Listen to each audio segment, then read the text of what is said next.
యెహెజ్కేలు గ్రంథము 18వ అధ్యాయము. మరలా యెహోవా వాక్కు నాకు ప్రత్యక్షమై ఇలాగు సెలవిచ్చెను.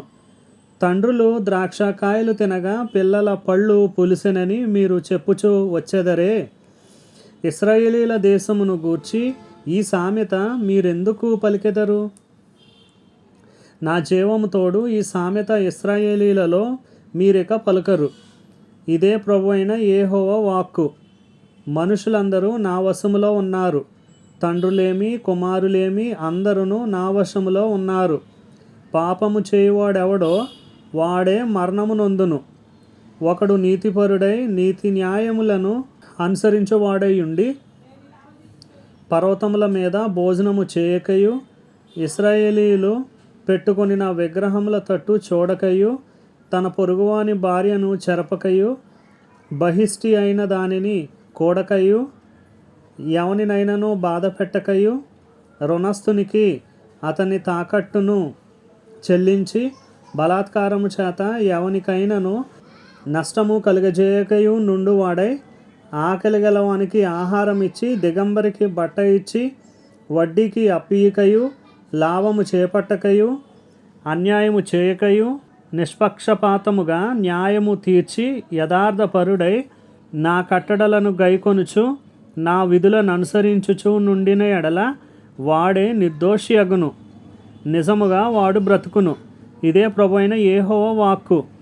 అయితే ఆ నీతిపరునికి కుమారుడు పుట్టగా వాడు బలాత్కారము చేయువాడై ప్రాణహానికరుడై చేయరాని క్రియలలో దేనినైనను చేసి చేయవలసిన మంచి క్రియలలో దేనినైనను చేయక యుండిన ఎడల అనగా పర్వతముల మీద భోజనము చేయుటయు తన పొరుగువాని భార్యను చెరుపుటయు దీనులను దరిద్రులను బాధపెట్టి బలాత్కారం చేత నష్టము కలుగజేయుటయు తాకట్టు చెల్లింపకపోవుటయు విగ్రహముల తట్టు చూచి హేయ కృత్యములు జరిగించుటయు అప్పిచ్చి వడ్డీ పుచ్చుకొనుటయు లాభము చేపట్టుటయు ఈ మొదలగు క్రియలు చేసిన ఎడల వాడు బ్రతుకడు. ఈ హేయక్రియలన్నీ చేసెను గనుక అవశ్యముగా వానికి మరణశిక్ష విధింపబడును. వాడు తన ప్రాణమునకు తానే ఉత్తరవాది అగును.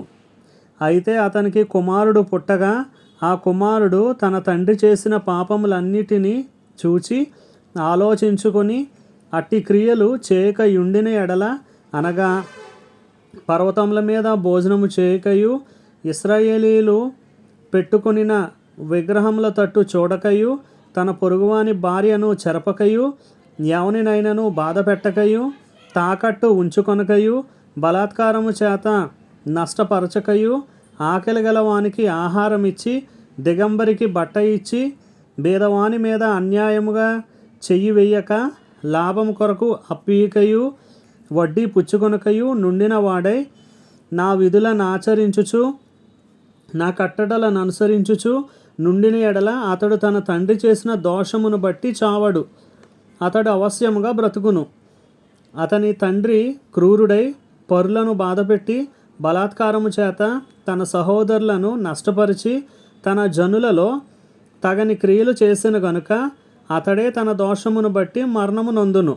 అయితే మీరు కుమారుడు తన తండ్రి యొక్క దోష శిక్షను ఏల మోయటలేదని చెప్పుకొనుచున్నారు.